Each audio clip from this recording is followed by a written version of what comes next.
As he spoke, we turned down a narrow lane and passed through a small side door which opened into a wing of the great hospital.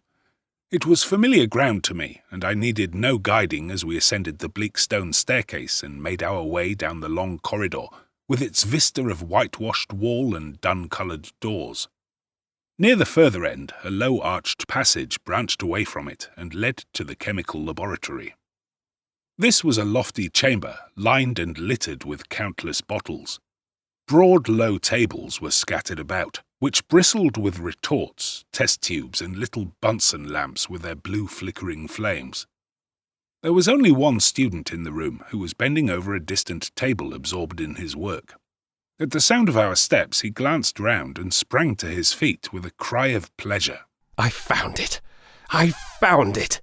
he shouted to my companion, running towards us with a test tube in his hand.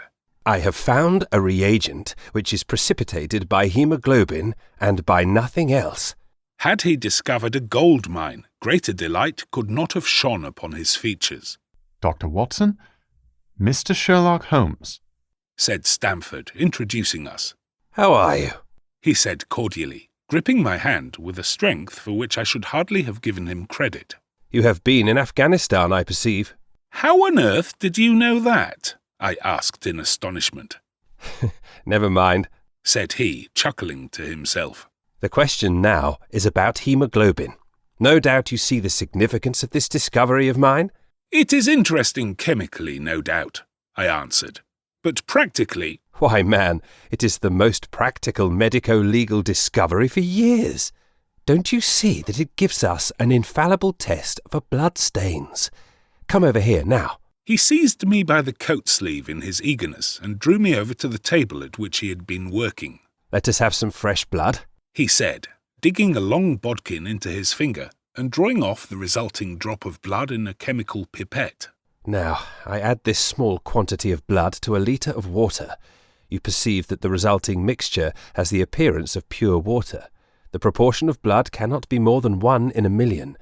I have no doubt, however, that we shall be able to obtain the characteristic reaction." As he spoke, he threw into the vessel a few white crystals and then added some drops of a transparent fluid. In an instant, the contents assumed a dull mahogany colour, and a brownish dust was precipitated to the bottom of the glass jar. "Ha ha!" he cried, clapping his hands and looking as delighted as a child with a new toy. "What do you think of that?" "It seems to be a very delicate test," I remarked. "Beautiful, beautiful. The old Guiacum test was very clumsy and uncertain. So is the microscopic examination for blood corpuscles. The latter is valueless if the stains are a few hours old. Now this appears to act as well whether the blood is old or new. Had this test been invented, there are hundreds of men now walking the earth who would long ago have paid the penalty of their crimes." "Indeed," I murmured. "Criminal cases are continually hinging upon that one point. A man is suspected of a crime months, perhaps, after it has been committed.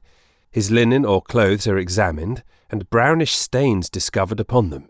Are they blood stains, or mud stains, or rust stains, or fruit stains, or what are they? That is a question which has puzzled many an expert, and why? Because there was no reliable test. Now we have the Sherlock Holmes test, and there will be no longer any difficulty." His eyes fairly glittered as he spoke, and he put his hand over his heart and bowed as if to some applauding crowd conjured up by his imagination. "You are to be congratulated," I remarked, considerably surprised at his enthusiasm. "There was the case of von Bischoff at Frankfurt last year. He would certainly have been hung had this test been in existence. Then there was Mason of Bradford, and the notorious Muller, and Lefebvre of Montpellier, and Samson of New Orleans. I could name a score of cases in which it would have been decisive." "You seem to be a walking calendar of crime," said Stamford with a laugh.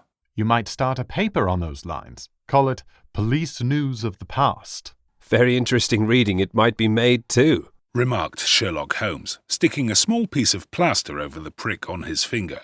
"I have to be careful," he continued, turning to me with a smile. "For I dabble with poisons a good deal."